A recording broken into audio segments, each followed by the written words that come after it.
So Apple just gave us macOS 27 Golden Gate at WWDC, and let's be entirely real for a second. If you thought last year's software updates were a bit dry, Cupertino is banking absolutely everything on AI this time around. But they aren't just relying on their own silicon. Mark Gurman hinted at this months ago, and now it's official. Apple Intelligence is sharing the driver's seat with Google Gemini. It's an unexpected team-up, and honestly, seeing Google's LLM tech running deep inside the Apple ecosystem makes you wonder how those behind-the-scenes negotiations went down. Let's look at what this actually changes on your daily driver, because the interface shifts are massive. The biggest workflow flip is Spotlight.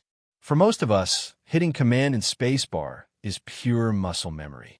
We use it to launch apps, find a stray PDF, or do a quick calculation. Now, the top hit in Spotlight is Ask Siri.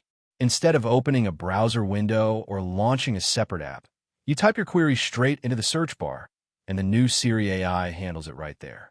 It transforms Spotlight from a basic file finder into a proper conversational workspace.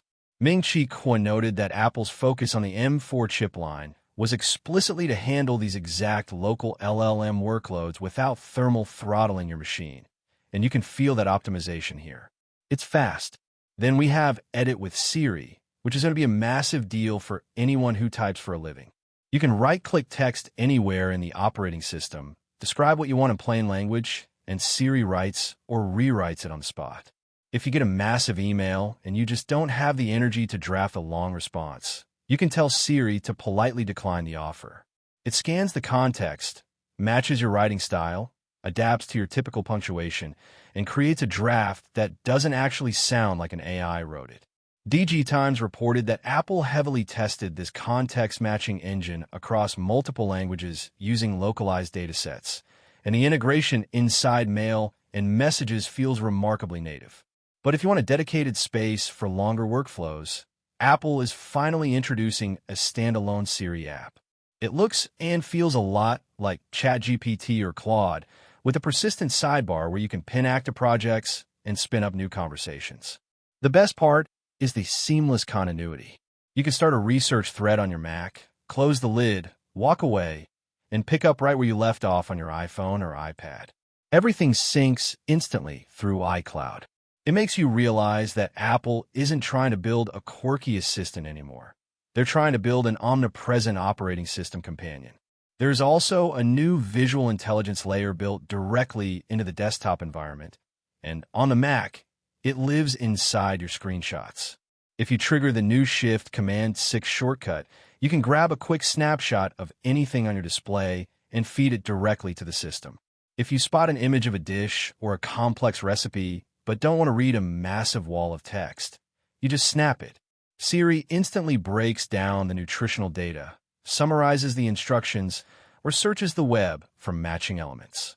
Ross Young mentioned that Apple's display pipeline updates for future panels are heavily prioritizing this kind of instantaneous on-screen text and image scanning. Let's talk about the apps you actually open every single day, starting with Safari. The browser is getting an automation overhaul that might actually convince people to drop Chrome for good. Your tabs are now automatically grouped into topics based on semantic context, meaning you no longer have to deal with an endless wall of tiny, unreadable favicons. If you hover over a cluster tab group, you see a clean visual preview of everything inside. Apple also added a feature called Notify Me. You can tell Safari to watch a specific web page for changes, and it will ping you the exact moment a price drops, a product comes back in stock, or a tracking number updates. No manual refreshing needed. Now, Golden Gate can actually log in and change those compromised passwords on your behalf securely in the background without you digging through settings menus. Over in the Photos app, the editing suite takes a massive leap forward.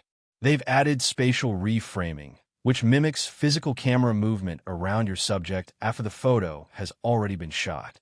If the new composition cuts off the edges of the frame, a generative fill tool called Extend kicks in to seamlessly build out the missing background.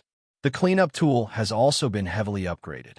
It doesn't just patch out small dust motes or background strangers anymore. It can erase massive foreground objects cleanly. Shrimp Apple Pro pointed out that the neural engine on the M3 and M4 chips is being pushed to its absolute limits here to render these frames without lagging the UI. Image Playground is also getting a big push toward photorealism. Instead of constantly generating entirely new images when a prompt isn't quite right, you can now brush over specific parts of an image to adjust them independently. If you generate a landscape and want to resize a mountain or move an object, you just highlight that specific section and tweak it without destroying the rest of the image. The system keeps a clean history sidebar, so you can scroll through past versions easily. Automation is getting simplified too. The Shortcuts app now lets you describe what you want in plain text, and the system connects the back-end actions across your different apps to build the automation for you. If you've ever looked at the Shortcuts app and felt completely intimidated by the node editor, this completely eliminates that barrier to entry. Visually, Apple is introducing a design language they call Refined Liquid Glass. It tightens up the entire interface with uniform toolbars, edge-to-edge sidebars, and fully redesigned menu bar icons that maximize contrast. The best part? They actually added a dedicated slider in system settings that lets you adjust the transparency from ultra-clear to fully tinted. Under the hood, reports from the LA confirm that Apple has rewritten core parts of the file system architecture. That translates to faster AirDrop transfers, snappier network file browsing, and instant start page loading times in Safari. Are you planning to install the developer beta right now, or are you going to wait for the public release? Let me know down in the comments, because the stability of these early builds is always a bit of a gamble. To wrap things up, there are a few quiet updates you shouldn't miss. Calendar now lets you type out events using natural language, turning a quick sentence into a properly formatted invite with locations and times. iCloud shared albums now fully support full-resolution images and allow Android and Windows users to contribute smoothly via the web. Mail and Messages will now give you contextual action suggestions, like instantly offering a calendar shortcut if someone asks if you are free for dinner. Finally, Maps gets an enhanced flyover mode that pairs aerial photography with visual intelligence to render architectural details and individual trees in incredibly sharp detail. The developer beta is live today. The public beta drops next month, and the final release hits machines this fall.